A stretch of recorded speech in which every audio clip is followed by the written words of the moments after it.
Okay, we'll get started, everybody. Welcome to the library. I'm Troy Swanson. I'm the library department chair. This marks the end of our events on World War Z. Sad, academic year's ending. This is our last panel discussion. Summer is around the corner, so that's good news. We wanted to do a kind of serious event that has nothing to do with zombies, but has to do with issue in the news, and that's vaccines, as you all know.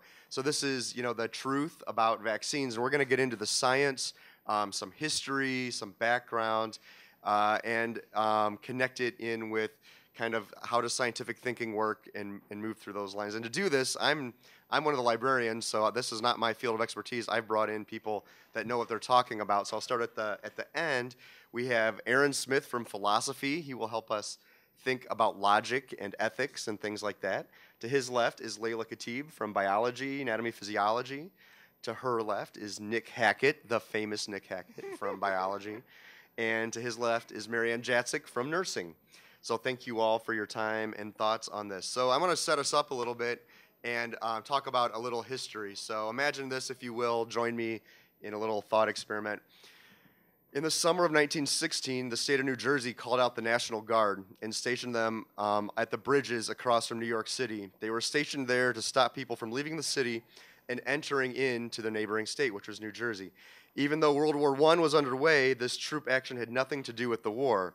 New Jersey was protecting itself from a disease. In May of that year, 2 children had been stricken with polio in Brooklyn. By the end of the month, 24 cases were reported. After 2 more weeks, 150 cases were spread across all 5 boroughs of the city. By the middle of the summer, a full-blown outbreak was underway, impacting thousands of people. At that time, there was no treatment for polio. When a case was reported, local authorities forced children and families to be quarantined in an effort to stop the disease from spreading, so you were locked up. Of course, many families did not like the idea of being placed under house arrest, so many times new cases were not reported.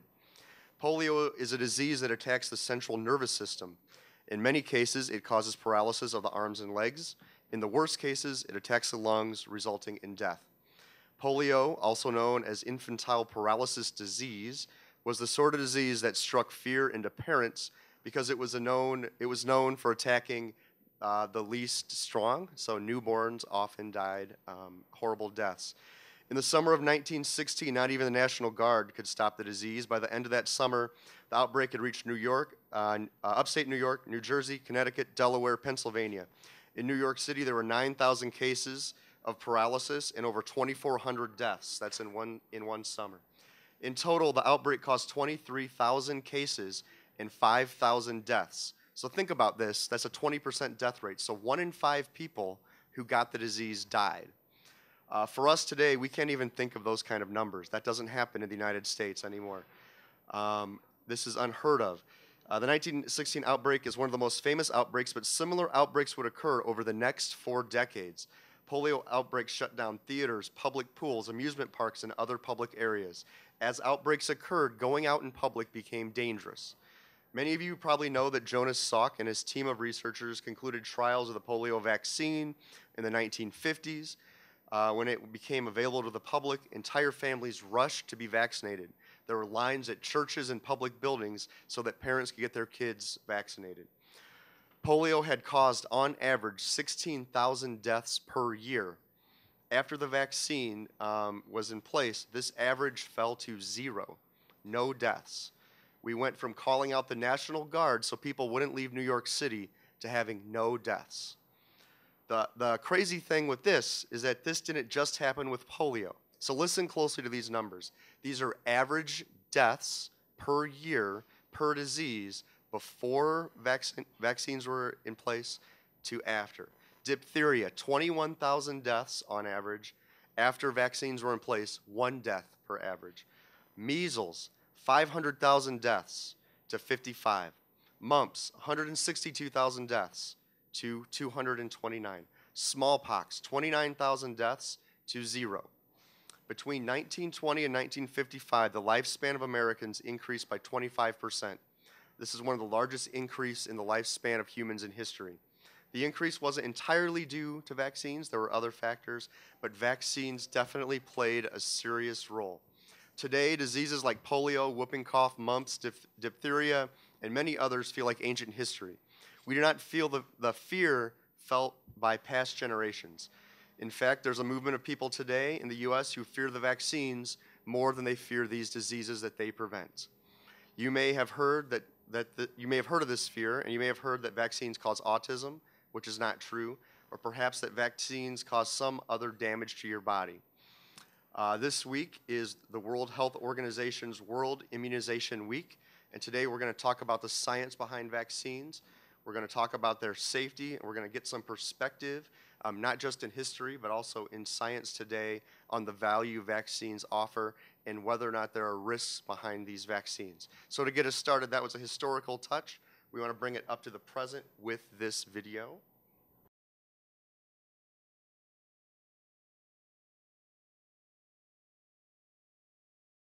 Okay, so with that setup, we'd like to get started and ask maybe our bio folks, Nick or Layla, whoever wants to jump in, to really hit what's the science of vaccines? How do vaccines work, and how should we understand what these things are and what they do? Can you hear me? Yes? Okay, good. So the way vaccines work is basically you get a piece of the virus or the bacteria into your body. Now the virus or the bacteria, it's the piece that is not going to make you sick. The piece that's going to make you sick is taken out. The whole idea is if you've ever had the chicken pox, you only have it once. It's not because you never see it again, but because your body builds immunity against it. So the way viruses work in a nutshell is that, again, that piece of bacteria or vaccines, what did I say? The way the vaccines work is, again, you get that piece, so you call on your immune system to attack without actually making you sick. So your immune system basically forms these memory cells, which remember the pathogen or the bacteria or the virus that's going to make you sick the next time you see it. So it attacks it before it gets a chance to attack you. There are different ways that vaccines could be made. The oldest way is basically just a piece of the virus itself with a live virus or a live bacteria with a piece that makes you sick is taken out. Now, more modernized, they could be genetically modified, which is DNA cut and pasted to make the virus or the bacteria that's going to make you sick in there. Again, that's going to elicit your immune response without actually making you sick. There's a larger piece of this, too, which is the idea of herd immunity, that if we can get enough people in the population immune to a disease, that a disease can't really spread because it has to spread from one person to another. And so what we want is to make the whole population immune so that even if the disease is around, even if it gets in your body, it can't make you sick and it can't spread to somebody else and make them sick. So there's a personal side to this, like how the vaccine works, and then the larger population side of what it does for everybody, not just your body. Oh, can I just jump in? Yeah, please. And forgive a philosopher for speaking about this, but there's also some people who actually cannot be immunized, and I'll defer to the biologists for, I don't know exactly why, but they're immunocompromised, so they can't get the vaccine, so their very survival and not getting the diseases is contingent upon everyone else surrounding them getting vaccinated. So that's a really important ethical concern. Well, right, and then the detail to add too then is there's recommendations on when you should get your first round, right? So newborns typically do not get their first round of vaccines until... Well, right away, 10 days? 10 days, yeah. But that takes... It takes a while, right? Right. So, yeah, like within the first couple of years of their lives, they're not fully vaccinated. So some diseases like whooping cough, for example, they could be going through the vaccine schedule, but if they encounter someone who has whooping cough, they will get it, even though they're on the schedule.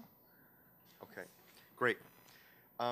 And this is just a side note, but talking about the history of this, I mean, the vaccines are new in the 20th century, but the idea of inoculation, we've had around for several hundred years, right? Since the 1800s. Yeah, where they would take the actual disease and expose you to it, especially smallpox and things that were really wiping out populations. Then you would take your chances on if you survived or not, but then you would become immune and move on. So yeah. And if I could add, so I was tasked with doing some of the data mining for this group and reading some of the research and bringing some of the statistics. So unfortunately, some of my stuff might sound a little dry. I'll try to make a little joke now and then to keep you interested. But one of the things when I was reading that they brought up is that, you know, that's the background of a lot of what we do in medicine is there's a small exposure to build your own normal immune process. And that's actually, if you think about when infants and children are developing, their immune system is developing because of everything they're exposed to in their environment. And of course, the microbiologist would say a lot more about this, but you know, every time a kid puts their hand to their mouth, they're putting something in their body, and every time they eat a new food, they're exposing themselves to all kinds of organisms and viruses and things that are normally in the environment, that in those tiny little doses now they're building up immunity so that it can't create disease, it can't cause harm. So that's really how the body functions. That's part of how we've been able to outlive many diseases and many problems, and that's the underpinning of vaccination is from that kind of normal process of how your immune system would develop in life. Right, thank you. So let's go to the current controversy around vaccines and maybe talk about, they mentioned in the video Andrew Wakefield and everything that arose from his research, which I think Right. Marianne has. So Andrew Wakefield was a physician in London, and he noticed in his practice that he saw children that were between 1 and 2 years of age that had symptoms of GI disturbances and had autism, and that these children also were undergoing the MMR vaccination, because that's the most one of the most common times that you receive one of those injections is 12 to 16 months of age. So he put these three things together in his practice and said, we should think about this, we should look into this, maybe this is something to pay attention to, which again is a very positive approach to science. That's how we come up with a hypothesis. We observe something, we notice something, and we say, oh, I can make a connection here. Let's look further into this. Let's see if this makes sense. So he started out in a very positive way, and a lot of really good things in science have started that way. However, he then seemed to vary from the course of solid science.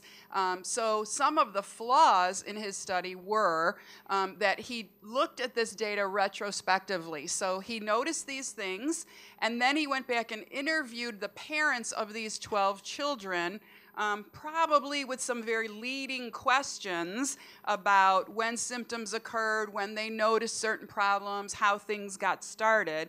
And he seemed to kind of put his data in the direction that the immunization caused the GI problem. And so he was saying, see, your body didn't even want this immunization. Your body got sick. It was trying to move that out. And when it didn't, now autism developed.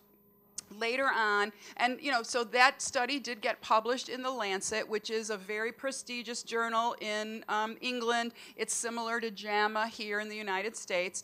And when that happens, and it's based on a very small number, then other scientists, other doctors expand on that, right? So now they're going to do more research, they're going to do more studies to see, is this true? Does this make sense? Does it follow? Or is there a mistake in this process? Now, unfortunately, we didn't hear about all those other studies. We just continued to hear about Wakefield for quite some time, and that's where a lot of the vaccine scare came from. I want to fill in the rest of the story for you. So one thing that they found was because the MMR is such an important thing in England, 90% of children during that time were vaccinated between 12 and 16 months of age. And so it was very hard to have any kind of control to compare were there children without the vaccine that had autism, because they were so strong in giving the vaccinations, and that was part of the public health system for very good reason, to keep the public healthy, to keep kids on this schedule. So there's no control group. So the issue is he couldn't compare kids that didn't have the vaccination with autism, what did it look like? And that is a huge flaw, as most of you know, in looking at science. You have to also say, all right, if this doesn't occur, would there be a similar outcome? He never even went and interviewed other autistic kids' families. He just stayed with his original group of 12, even though we know the numbers of autism are certainly much higher, and there were people available. They also went back and found that the GI symptoms were present when they re-interviewed parents. Other scientists re-interviewed those parents. The GI symptoms were present before the MMR vaccination. So his theory that the MMR was being rejected, which caused the GI, which led to the autism, was found to be faulty because the GI was there even before a vaccination had been entered into the patient's body. At that point, over 10 scientists spoke out and said, we don't want to be connected to the study any further. We've clearly proven that this study is not valid, and they retracted most of the information. The Lancet, the journal that originally published it, came forward and said, this has been proven to be not true. This is faulty information. Here are the other scientists and the other things that they found. So they completely, in the media in England, clarified the situation. However, again, it was very hard for me in researching to find that because we keep just finding the original Wakefield when you look at controversy and vaccine. Wakefield is what pops up. Can I add one thing? And when the Lancet retracts it, it's different than just saying that it's wrong, because there's legitimate studies that follow legitimate methodologies that for whatever reason a variable was out of place or it's an outlier result is still a legitimate finding, but it doesn't really represent quote-unquote truths where other people disprove it. That happens all the time, and those kind of articles do not necessarily get retracted, right? They stay in place because that's part of how science works, is that we keep adding and building and having new findings. But to retract it really means we have methodological problems. We find this to be fraudulent, and we now pull it from our publication. And it's a kind of a big deal that the Lancet would take that kind of step. Right. And also the 10 of the 13 scientists wanted their names separated from the study. The same kind of thing, right? So they're not saying, oh, here was a first step and now I'm part of the second step. They're saying, don't put my name next to his because I don't want to be connected to that kind of practice. Right. And he went on, and he's still going, Yeah, still he's making still money, going. still selling He's stuff. still So going, yeah. right. Today, if you ask most people who do not believe that they should vaccinate themselves or their children, they do not think that vaccines cause autism, right? There's now, most people that I've read, things online, a list of other kinds of stuff. So it seems like it's pretty solid out there that vaccines and autism do not have a link, but still the belief that vaccines are problematic carry on. And I wonder if, I don't know if Aaron or Nick, Layla have comments on that. Well, I mean, for me as a philosopher, I fundamentally think this is just an issue of critical thinking skills and a lack of scientific literacy. I think there's, and I don't mean to sound like I'm on this high horse, like I'm so much smarter than everyone else and study philosophy. I mean, you should study philosophy, but not for those reasons.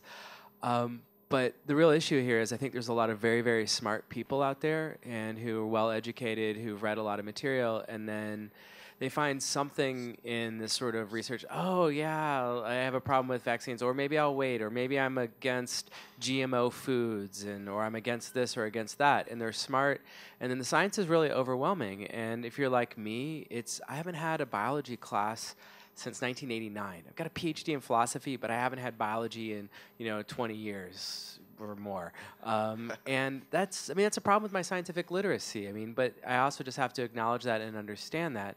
But I think a lot of people are in my position. They don't think very critically, so they hear this information and think, I'm a smart person.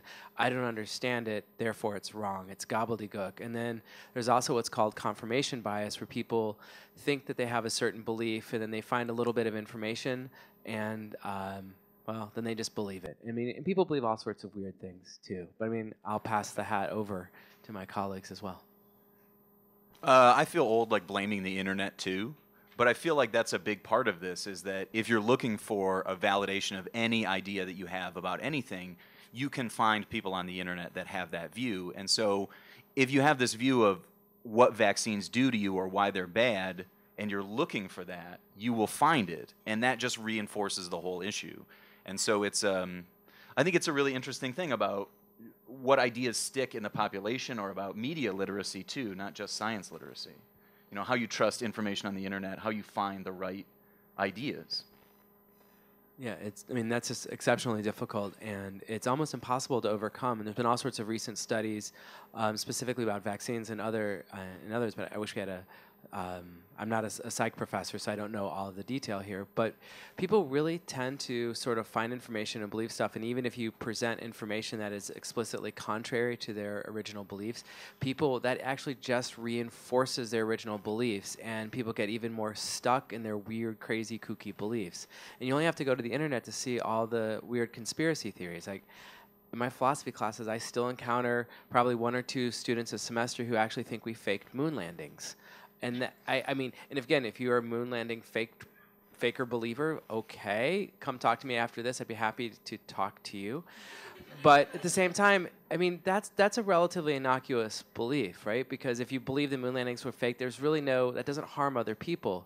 But for us up here, this is a real huge issue. I've got a little baby at home, and if you don't get vaccinated because there's some kooky crud you read on the internet, and you can harm her, and that's Right. bad. And I mean, there's all sorts of potential problems that come with this. I mean, I don't want to get in the business of forcing people to believe things, but I certainly wish I could, because I think we'd all be happier. Don't we all? Don't we all? Well, I'm going to go ahead and blame it on celebrities. Because how many celebrities out there go out, can't vaccinate because I don't want my kids to be, what was it we read the other day? Ear infections? Was it ear infection? Ear infections. She was linking, was Jay Cutler's wife, or fiance. She was linking vaccines to ear infections. What does that have to do with the other? And how many people read it and believe, oh yeah, my kid got an infection right after I vaccinated him, so that must be true. She must be right. So it's just sorting out the information and who we get it from. Right. And Aaron had mentioned that there's, consensus and solid research under the safety of vaccines. And I know Marianne had dug up some research. Could you maybe outline a little bit some of Sure. the studies? Just, I mean, I don't want to fall back to, the people that don't vaccinate are kooky. I mean, I think there's it's more complex than that. And I don't think that's exactly what you're saying, Aaron. But I also think to hear where the solid evidence is and what it comes from is part of the need that we need to put out. So I did try to look at, and because this is a continuing issue, there is current information. So the CDC is still supporting research on debunking or demystifying that link between autism and vaccination. And so there was a very large study published in the journal Pediatrics in 2013, so very current study. They looked at 256 children that had autism spectrum disorder and 752 matched controls. So kids that were the same in every way except they didn't meet the criteria for autism spectrum disorder. So over 1,000 kids were evaluated for this study and double the control as the primary group. And they found 0 incidents of a connection of the antigen from the vaccine being present when the symptoms of autism were being reported or present in the patient. And that's really, again, where they're trying to look at, does giving you this antigen create something different in your nervous system, create something different in your body that leads to a disease? If you read any of the current medical textbooks and any of our nursing textbooks, they very clearly say that we now know that autism starts in utero and that the change to the nervous system is present during development, during pregnancy, okay, in utero while the baby is still inside the mother. And the nervous system is the first system that develops. So one of the concerns is oftentimes women are pregnant into their 3rd month, into their 4th month, and may not know they're pregnant, and so have been exposed to toxins, have been using substances, have not been taking good nutrition or all their full chemicals or vitamins that would be supporting healthy growth of the baby, and 4 months have gone by. All the nervous system blueprint is already laid down. So finding out later or not having access to supportive care early on in your pregnancy is probably what leads to a lot of these issues, not later on during the child's life exposing them to a vaccine. And so this study actually followed up on another huge study by the Institute of Medicine in 2004, and again they said no causal relationship. They then started looking at the preservatives. You'll read some of the stuff that the preservatives in all the vaccines are part of the issue. So there was a large study on the safety of the preservative that was published again in Pediatrics, that was published in 2003. And again, the finding was there's no connection to any development of any neurologic problems They then did a follow-up study, and they evaluated kids from ages 10 to 12 who had had vaccinations, seeing if there was any prediction in any neuropsychiatric or neuropsychological outcomes. 10 years after vaccinations, both groups, so the actual group and the control group, were tested on 24 neuropsychological outcomes, and they don't show any change in neurological or developmental growth, no harm to the children. So, and that was published in Pediatrics in 2009. So we have still a lot of ongoing work being done. I had a Danish study of over 500,000 children across 7 years. Again, no association between vaccination, and now they're broadening it to any neurological problems. And then they even asked about, does it cause regression? So they're saying, well, what if you believe that autism develops, but giving the vaccine makes autism worse? So they went and studied that, and again found, this was in the Journal of Autism and Developmental Disorders in 2006. They looked at the MMR vaccine and as well as the other vaccines, and again said, a case control study, 351 children, and no evidence of any regression in symptoms, which would be increase in symptoms. No evidence of any increase in the seriousness of the disease after vaccination than before. I want to go back to the point about the preservatives and the thimerosal point. And that's what people often say. Thimerosal, it's a form of mercury, as I understand it. And people often say, how can that be good to be in your body? We can't put that in our body because mercury is bad. So while we have people that understand things like biology here, I want to ask, can you guys help me understand that? Put you on the spot. I don't know if you're prepared for that or not. I can start. Not at all. Yeah, that was a joke. Go ahead. Well, the preservatives, first of all, is nothing that we don't see every day. It's nothing extra. And it's in such minute amounts that it's not really going to affect our central nervous system to that detail, to that extent. And weren't you saying, Nick, that it's the same one that's found in contact, the same preservatives that are found in the solution, Marianne said, of the contact lens. So if you wear contact lenses, you're exposed to contact lenses, you're exposed to that chemical in much greater amounts daily than just getting vaccinated. I mean, this is an example of we have all the facts in the world. You know, we have all the evidence that you need that says that these things are harmless. And we've used them for decades and decades, and they've been harmless. But how it is that some people still don't accept that, or why it is really the confusing issue here. You know, what it is about people that are meaning to do the right thing, that they want to protect their kids. That's an understandable idea, and get a little off track. I think part of this is that it's very satisfying to imagine that you have a solution to a problem. And especially with autism that we don't understand, it provides this very simple cause and effect. I did this, my kid got this. I didn't do this, my kid didn't get that. And so I think one of the things that this offers people is a kind of comfort to understanding why we run into these sorts of issues, even though they're rare, even though we don't understand why. And I think that might be a little piece to why people don't look at simple data that says that a fraction of a tiny amount of this metal that is used as a preservative, you know, doesn't do anything. It doesn't hurt you. But why people attach to that idea, I don't know. And I think we'll get into that as the panel goes on, hopefully. Yeah. Yeah, just to follow up on that point, I also think that, I mean, that's just a really key idea because but when you're talking about parents and children, I mean, parents, you know, I'm a parent. I get protective of my children. I mean, I want to protect them, and I want to do the best that I can for them. And then even if you have this sort of, you know, 1 in a million thing, you're thinking like, well, mercury isn't bad, but man, there's that 1 in a or even 1 in a trillion chance that it could cause a problem. And then I don't want to cause a problem for my baby girl or my baby son or whoever. And so I'm against that. And so it's just misunderstanding the risk. Like on one hand, we get emotional. We love our kids. We don't want to hurt them.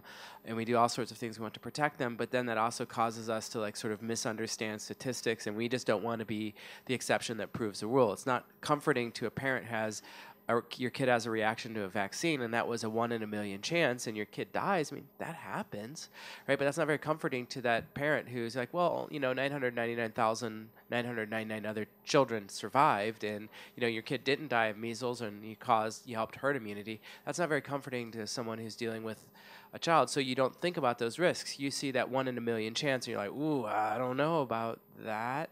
And so people really just misunderstand risks when you talk about things like their children, because you know what? Children are kind of important to us. And I think that's where, from a healthcare perspective, a healthcare provider, a nurse, we have to really work harder and do a better job at our communication about these issues. So, because it's not only about the data, it's not only about the numbers, but it's exactly what you're saying. You're dealing with people's feelings, and you're dealing with people's idea that, well, if it's a 1 in a million, you guys all take that 1 in a million chance, and I'll still be okay. But I think what we have to remind people as well is that what I started out saying about this is just building on the normal human body's ability to survive in the world. And so the process of exposing yourself to something and your body managing it in a healthy way, whether it's mercury, whether it's a virus, whether it's an antibody or an antigen, your body does that all the time. And if you're generally healthy, you'll continue to do that. So you'll remove the mercury, you'll remove the virus, you'll remove it, and you won't have any problem. And helping parents understand that. The issue comes when, again, in the herd issue, if we have more and more people who are immunocompromised, if we have more and more people who are having these diseases, carrying the disease, now your body can't take care of itself because it's fighting a disease. So now the risks are higher not only for your child, but for society in general, because we can't do what we should be normally doing. So really the whole vaccination, even though it's seen as putting an outside thing into your body, it's mimicking a natural process of your body that is actually very good for you and very healthy and will continue your life and your ability to stay healthy. One of the interesting things I came across researching the whole polio intro here is that polio has been around for hundreds of years. There's evidence that the Egyptians had dealt with polio, but it wasn't as bad as it became by the early 1900s, and that's because our sanitation throughout human history was so bad that we were exposed to it. Now, of course, that sanitation also caused us to die a lot earlier. But we became naturally immune to polio. But once we became more clean with how we lived in cities especially, we lived longer, and then polio mutated and became worse. So the kinds of polio that we saw at the end of the 1800s and early 1900s was nowhere like the polio that we had lived with for hundreds of years. So one thing led to the other. But so anyway, that's a totally side note, but it plays to your point that it's a naturally occurring prevention.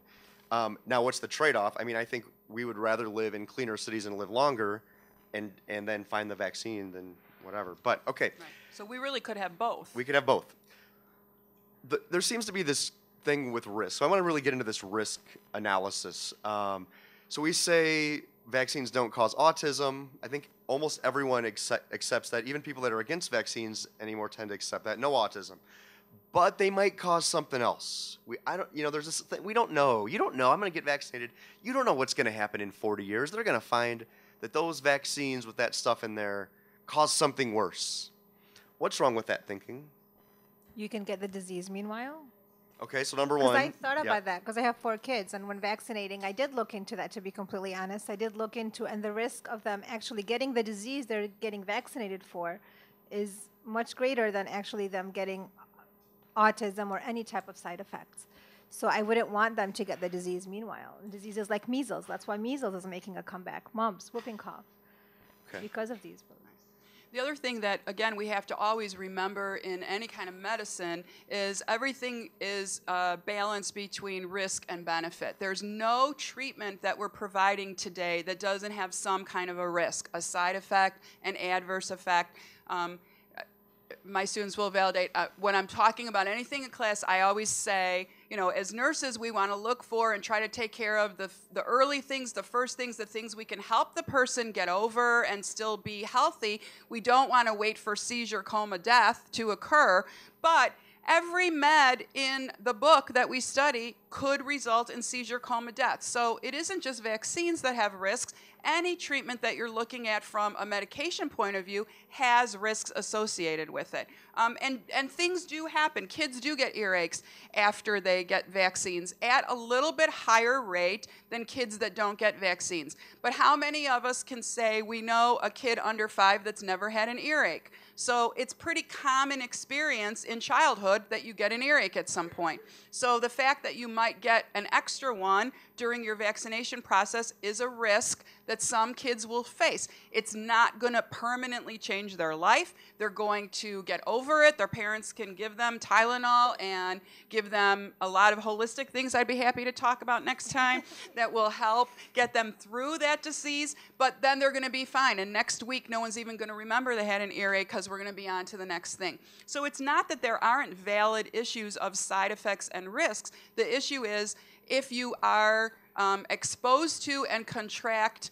measles right now, so since the measles outbreak is what's going on, I looked at those numbers, you have a 1 in 500 chance of dying from measles. There are no deaths connected to the measles vaccination, and it's 1 in a million that you will have a severe reaction. So when you look at those numbers again and think about, I have to balance risk versus benefit, yes, I absolutely don't want your little daughter to have that 1 in a million reaction, but even then, it's very likely, especially in this area, that we'll call 911 and we'll get her treated and she's not going to die from it. If she's exposed to measles, 1 in 500 chance, and before death, there are lots of serious problems. It causes brain swelling, so there's permanent deafness. There are permanent changes to their muscle function. So even the kids that survive have very serious outcomes, none of which are connected to the vaccine. So you have to balance, which risk do I want to take? There's a risk of living in the world without the vaccine. There's a risk of what can happen with the vaccine. Those are your options. I don't have a bubble to put you in where there's no risk to your baby at all. I think it's important here to understand scale, too. I mean, we can list these numbers. You know, there might be 500 people in the immediate area, in the library, in a couple classrooms, upstairs, downstairs. 1 million people is phenomenal. It's like the entire, you know, or a huge chunk of the city of Chicago. And so that's not a number that we run into. And so the difference in scale there is amazing versus the risk you'd run into with a vaccine, which is very small, versus the risk of you getting a disease, which is significant and bad. And that's why those things have haunted humanity forever. They're not, it's no joke. Right. I think, you know, when I listed those numbers at the beginning, you know, 16,000 a year died of this and 200,000.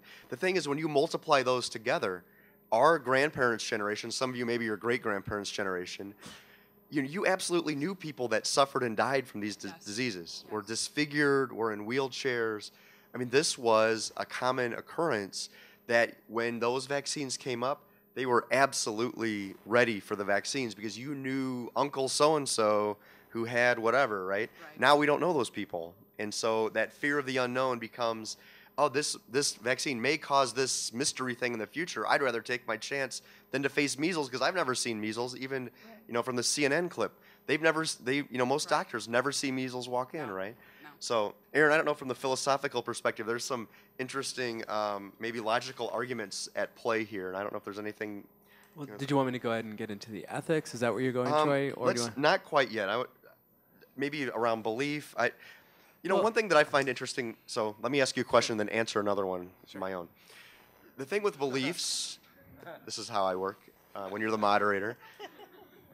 This may lead into some Aaron comments. So the thing with beliefs is they tell you what to recognize in the world, what counts as evidence and what doesn't. So that's some of the confirmation bias. I ignore certain things, I grab onto certain things. When that happens, they become self-reinforcing. So I discount things that may change my mind if I was open to them, right? And then over time, I build up this body of evidence that tells me that I'm right. So many times I have my belief first, and my evidence comes into play second. And then that's how some of us, maybe all of us at some level, live our lives. And so I don't know if there was the philosopher to weigh in on that. Well, I mean, I think for me as a philosopher, the key is being able to question beliefs and assumptions and engage in a process of self-examination. I mean, this is the fundamental beginning point of philosophy, is to sort of question ideas and challenge assumptions. This is what Socrates was doing. I mean, And if you can make a quick parallel between Athens was a democracy and a really enlightened place, and they put Socrates to death, not because he was doing bad things, but because they had a lot of kooky beliefs and they were really scared, and fear ran rampant in ancient Athens, and they put Socrates to death. So when we're out there not getting our kids vaccinated, we're scared. And even though we can be the most rational people in the world, we still do things that just make no rational sense whatsoever. And this is why we always have to be willing to sort of question beliefs and challenge assumptions. But that's really, really hard, because if you're questioning beliefs and you're challenging assumptions and you're a sleep-deprived new parent and you're in the doctor's office and you're trying to make decisions and you've got your 2 message boards that you're a part of, and someone had a problem with vaccinations and this and that, and the amount of information is really overwhelming, and then you don't necessarily know what kind of source is credible and where to go to, right? Do you go to your doctor? Well, the medical establishment has, things, and there's a vaccination industry, and they make millions of dollars off vaccines, and I don't want to contribute that, and corporations are bad because I buy stuff at a natural health food store and my head's going to explode because I'm stressed. And people don't always make good, rational decisions, and I think as a philosopher, that's not news. We see that as long as humans have existed, but what's really important is to actually try to help people make good decisions, and that's really hard. It's really hard to get people to make good decisions. And as philosophers, we fundamentally failed in doing this, because if it's just a matter of logic and being rational, we all would be making good decisions now, right? Because philosophers were awesome. But sadly, people are not always rational. Yeah. And I want to jump in as a psychiatric nurse. So you said a little bit about understanding the part of the mind. And I like to think of myself a little bit as a philosopher. I love reading about philosophy, but I'm not very good at it. But I do know a lot about how the brain works and how our thinking works. And what we look at is, and any of you who have taken a psych class, I know, have had this experience. As you're reading those symptoms, I have that. My mother has that. My sister has. I know someone who had, right? We all can see those symptoms in all of us. And then what do we have to remember? It's the symptom making you unable to function that makes it a disease. So one kind of thinking process that happens to all of us at some times is we can have delusional thinking. And we talked about that as kind of that bias, right? So that you see things that match with you. Well, the other part of that is that you don't listen to people, and logic won't change the way that you think about something that's delusional. It's fixed in your mind, you believe it, and that's it. Now, if that's true about, I own a calendar, and on my calendar every day it says a color, so I wear that color every day. Today was gray, I have gray pants on. Okay? It doesn't change my function. I come to work, I do my job. Nobody cares that I'm wearing gray pants or not, but I did my delusional process, and you're not going to talk me out of that. I'm not coming here tomorrow if I don't have white on, because that's the color tomorrow, okay? But I'll be here because I already have a shirt that's white and I'm ready to go. Now, if my delusional process is, this is dangerous to my child, so I'm not going to do it, and because of that, we see a resurgence of measles, and now people are dying, it changes my function. It makes it harmful to someone, my child who doesn't have the vaccine, and other children who are now being exposed to it. So now it meets the criteria for, we have to do something for that person. You are now a patient. You are now someone that needs some treatment. And that's a very difficult thing to do, because people are set in their false fixed beliefs, and you're not going to talk them out of it. But it comes to that same parallel of, we look at the things our way, and if it doesn't matter to anyone else, that's fine. And for a long time that happened. A few people didn't get vaccines. They were the hippies, they were the weirdos, they were the people, the holistic nurses, right? We didn't get vaccines. And now what are we seeing? The diseases are coming back that we hadn't seen for 40, 50, 60 years. So now we have to talk about it again, and we have to figure out how to change that thinking as healthcare providers to make the disease go away again, if that's our goal. Right. Aaron had hit on the point of the big pharmaceutical companies are purchasing their way into this vaccine industry. And I hear that from people often. Well, this is just a way to sell vaccines. From the science perspective, because for us that read the literature and that look at the studies, we can see a disconnect between industry and between research.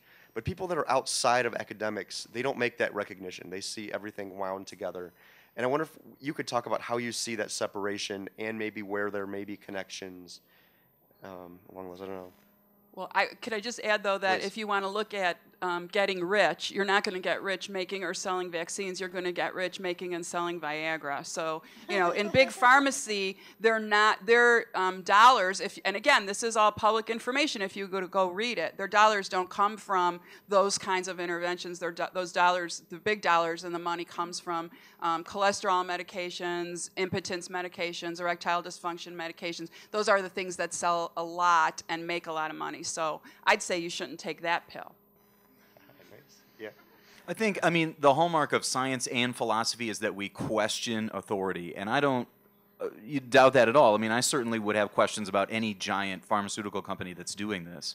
And I think what we're all ultimately hoping is that when people question authority, that they can look at this data and say, it makes sense that people they're not getting crazy rich off of this, that the vaccines aren't hurting people. But I think to an extent you have to accept that that's the way the system works, that if there was no money, research would not get done. We like to think that science is pushed forward by helping people, and it's pushed forward by money. And so there is a helping people that is incredibly important, but if you want this information that they're making money and that there's a conspiracy there, unfortunately, it would be easy to find that information because companies need to make money, especially in research. And so I think this is one of these interesting things where we have to almost accept that there is this side, there is this capitalist side, and that's how some of these things have done so well.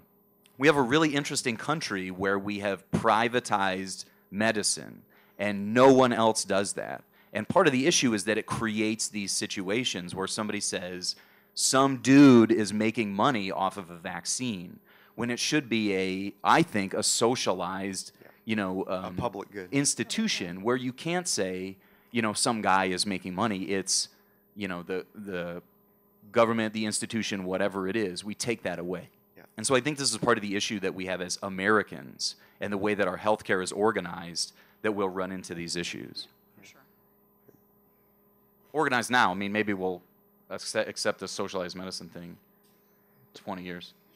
I think there's an irony there that the government has a vaccine insurance program that people that are often against vaccines point to. Aha, look, there's problems with vaccines that they have to have insurance.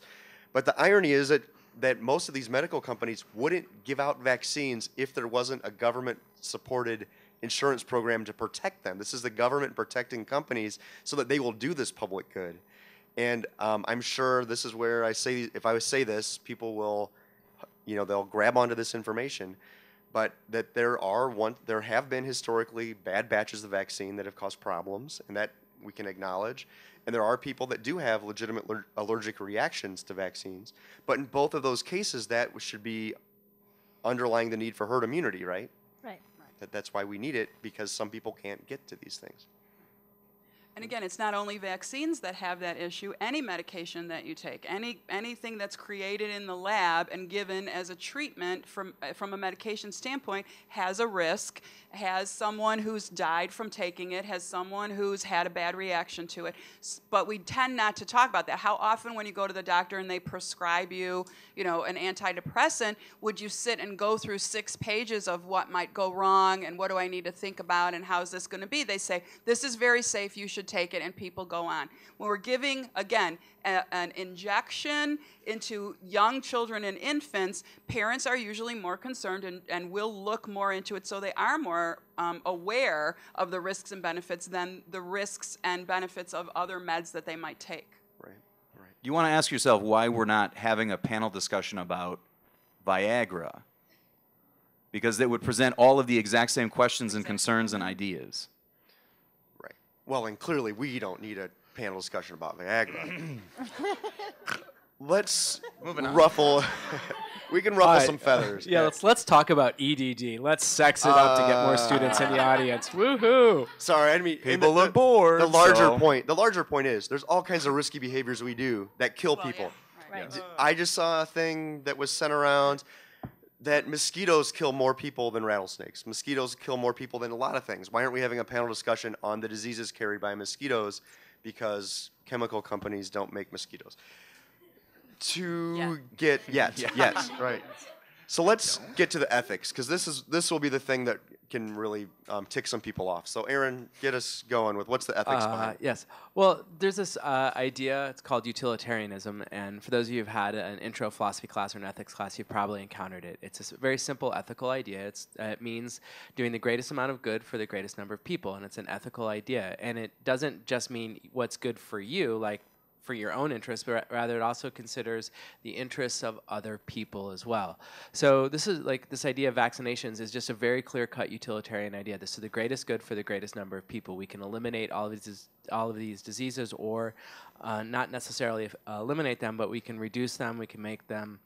I mean, frankly, the very fact that like all those statistics that Troy cited at the beginning really show us just like how safe our lives are. I mean, I certainly didn't have any siblings die when I was a child, right? That just didn't happen. My great-grandfather, John Henry George Willoughby Sprouse, had large numbers of his siblings die. I mean, it's sad, and mostly because of childhood diseases. And, I mean, our lives have really changed in the last 100 years. So this is just straight-up ethics, right? Like, greatest good for the greatest number of people. We would all benefit from doing this. And it's also very self-centered not getting your child vaccinated. And the reason is because you're saying, oh, well, I benefit, my child can benefit and not take any risks, but then I will benefit, my child will benefit if everyone else gets vaccinated. But the problem is if everyone is making that decision, then no one gets vaccinated. And this is a problem called tragedy of the commons, but we won't get into that here. And then there's one other really important ethical idea. And that's here. And this is on the other side of the issue, is that many people believe that they have this idea of autonomy, that they should be able to make decisions to make about what goes in their body and what happens to their body. So they should be free to make these sorts of decisions, that they have liberty. We think that's really important in the United States. People should be able to make these decisions. People get upset when the government violates your autonomy by saying you have to get your child vaccinated. That angers people. So one way of doing this is like clearly it's the greatest good for the greatest number of people to get everyone vaccinated, but everyone doesn't get vaccinated. So how do you force people to get vaccinated? Well, that violates people's rights. People get upset about that. I don't want to be told what to do.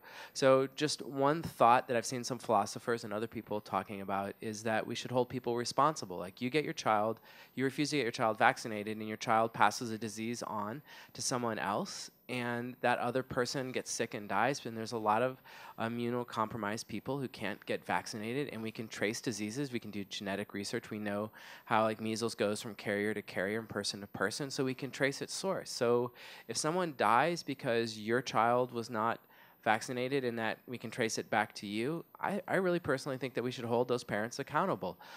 So if someone else dies, I really have absolutely no problem saying you should be charged with maybe not murder, but say negligent homicide, because it was your selfish decision that harmed someone else. Or my child gets really sick, I think, and perhaps I have to spend a lifetime of care because my child has brain damage because you didn't get your child vaccinated. Then you should have some liability for that. Perhaps you're going to pay for my child's medical care for the rest of her life. I mean, we really don't consider that, but when we're talking about freedoms, there's also responsibilities that go with those freedoms. So if you're making a freely made choice, an autonomous decision not to get someone vaccinated, then I think we should also hold you accountable. The alternative to that is forcing everyone to get vaccinated, but that kind of goes against the Constitution in many people's minds. So if we don't do that, then I think we also need to institute some sort of legal liability. I've spoken a lot for a panel, so I'll pass the hat over to my colleagues. Legal liability always gets tricky, once you, especially if you start including diseases. I agree completely, but you could imagine, in a society where people like suing people, that somebody could take this the wrong way, or that you could say, anytime I get sick, anytime I get anything wrong. We also run into this really weird issue of how people understand their health, that you think of yourself as like flawless and perfect, and really you're constantly fighting disease. You're constantly waging this balance of, overwhelmed by sickness or your body not doing what it's supposed to do. And so people make a lot of assumptions about where sickness came from or who caused it or anything like that. And you could see with any of those, even with the autonomy, the slippery slope that you can get into in situations. Well, in my fear would be, and I should say that the opinions of our panelists do not represent the opinions of all faculty. Definitely not. And Dr. Jenkins. yeah, the president of the college or the board of trustees. But you could get into the situation where you get, like calling out the National Guard in New Jersey. Like, are we going to be really hunting people down? Are you going to be afraid to go out in public? You can accidentally infect people. So then you have to have purpose. And where do you draw that line? And maybe you need to fully get vaccinated, but you just get to. Let me just. I just want to say, I don't think we'll ever actually see legal liability for that. I think that's. But I think if people really want to push the autonomy idea, I think that we should. That's a reasonable. Yeah, we just hold people accountable. I mean, honestly, as an educator, I really truthfully think that we're just best off educating people about the benefits and the trade-offs of vaccines. And for me, if you tell someone that me not getting my child vaccinated means that I could potentially kill your sick child who is immunocompromised, then that tugs at my heartstrings. And I see a picture of a kid that's going to die because I don't get my kid vaccinated. And that's a small risk. And then, I have this emotional connection to the other kid. I think there's all sorts of potential campaigns you could do, but I really come down on the side of education. And I really, I know if you're in my class, you may not believe this, but I have an incredible faith in the power of human knowledge and understanding, and that people will do the right thing if you just, spend enough time talking to them and enough care listening to them. But that may take a little while. That goes back to Marianne's point that the healthcare provider has a big responsibility to educate and get the vaccine. Yes, you want it. No, sign here. Educate them. Tell them why they need the vaccine, and explain all that. Because I bet you a lot of people that don't get vaccinated don't understand half of what we're saying today, how they affect others. And again, what do they hear? What do they see? They see the star on TV. They see the article in a Ladies' Home Journal or whatever, People magazine, wherever, and that's the only information they have, and they don't have the other balance.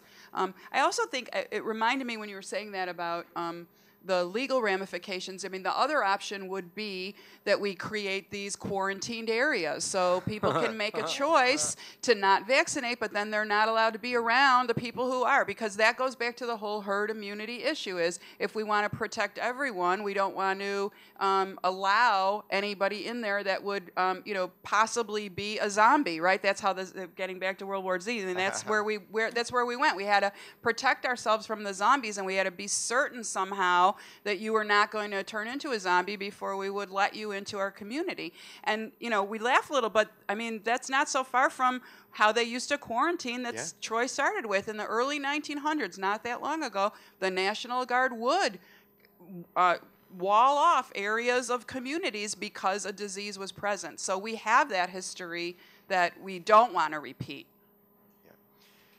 I want to save a little time for questions, but I have one last question that I think is important to get to. And you'll often hear people say, science is always changing its mind. Sure, today we believe vaccines are good, but next time, 10 years from now, there's going to be something new, and all of a sudden science is going to totally change its mind. And I was wondering, especially our scientists, if you could comment, does science change its mind? How does science work? How does knowledge grow? These are big questions. But what's wrong with that kind of thinking? Well, there's nothing wrong with science changing its mind. We wouldn't be where we are right now if science didn't change its mind.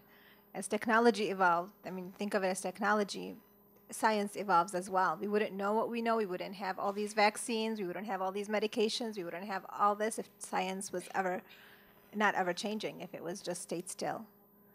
And yes, we might find out 10 years from now some kind of vaccine, made us slightly allergic to something or made us more sensitive to certain, I don't know, as we get older, some things changes. But then again, think about all the time that you spent disease-free because of that vaccine. Right.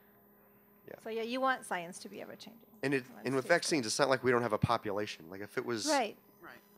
Yeah. And even the schedule of the vaccine comes from, it's not just schedule that's randomly put by some marketers out there. It's based on a lot of research, a lot of, the CDC.gov. And even the schedule of vaccine keeps changing depending on what viruses or what pathogens are where and what population. Okay. All right. Oh, go ahead. Me. I think this was going to lead into the philosophy that this idea of science is cumulative, that we make mistakes and improve them and build on what we knew previously. And so it has this effect of accumulating what we believe is the truth about nature. And so that's the job of science, is to understand what on earth is going on. And I think that's a really important part with the things that we're talking about, understanding that it's not just change, that it's not just science wildly changing its ideas, that all the ideas are built on previous ideas, and that change is part of a cumulative process to get at the truth. And when we look at the health science, it's that same accumulation of information but around the body, and that is a much younger science than a lot of the other sciences. We don't have as much information as many of the other kinds of sciences do, but the information we do have around vaccines is not that we're worried that in the next decade or two we're going to find out something is a long-term problem. The actual information we have about vaccines is that, as we've said, your body just starts removing them. So you even heard Dr. Gupta say, if you were vaccinated before 1956, you may need to go have your titers checked because you may need to be revaccinated. So in the last 60 years, your body probably got all that out of its system anyway, and now you may be at risk. So it's not that we're expecting in this area some bad thing might come. It's really that we already know the efficacy, the effects of this on our body are less and less over time. Right. Good. Okay, so I'd like to open up to questions from the audience. I have a microphone. I will come to you so that we can be sure you are heard. Who wants to go first? Faculty. A plant. Hello, can you hear me? No kidding. I have She's a gonna question. ask Nick something. No, I have a question about the legal aspects of it, because when my kids started school, they weren't allowed in school unless they had had the vaccinations. And if you were immunocompromised and couldn't get them, or were for some reason allergic to the vaccines, then of course you had a letter from your doctor. Who is it that is exempting all these kids from entering school without their vaccinations? Why are we as a society allowing that? How has that evolved? In some states like California, you're allowed to sign a waiver. Right. And that's why California. Just your belief you're anti-vaccine. It's generally under religious freedom. Religious freedom. So. So There are several doctors who will sign a release. Many of the people know I've been studying holistic nursing, and I've been working with a holistic practitioner. And part of the rule here in the nursing program is that you have to have a flu vaccine every year in order to be in the hospital and take care of other patients. You have to receive a flu vaccine. And he strongly encouraged me not to take that. So it wasn't even that I was looking for someone to exempt me from it. That practitioner was encouraging it. So there are people across the board. It's not just the wacky people that are necessarily saying vaccines aren't a good thing, even with all the data that we have. I would go after the people who are exempting them. If my kid catches a disease from them, I'll go after the practitioner who said, no, he doesn't need the exemption. If there was no legitimate exemption, then they should not be exempted. This gets to that tension you were talking about, the autonomy versus the greater good. So, yeah. Other questions? One in the back. The poll was blocking, sir.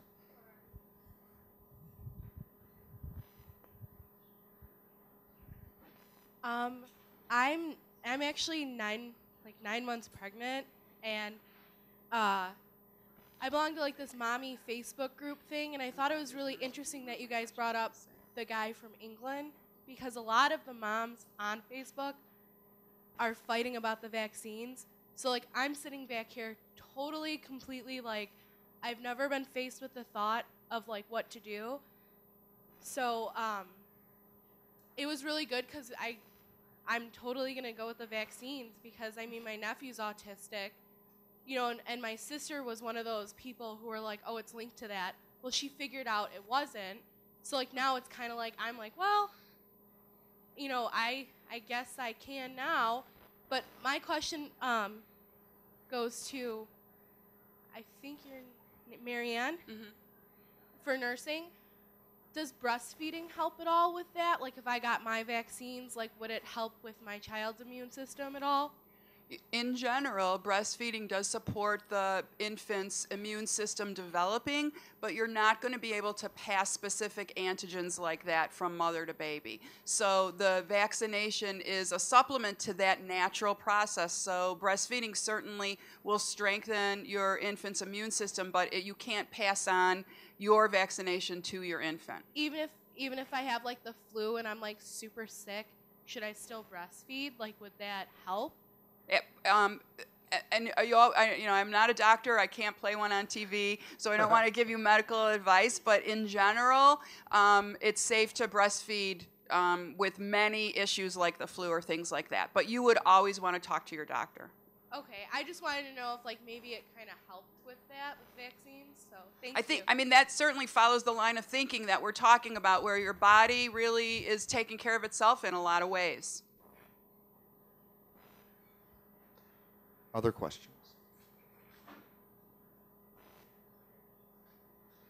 If you're in any of these faculty members' classes, this is your chance to show off. All right, there you go.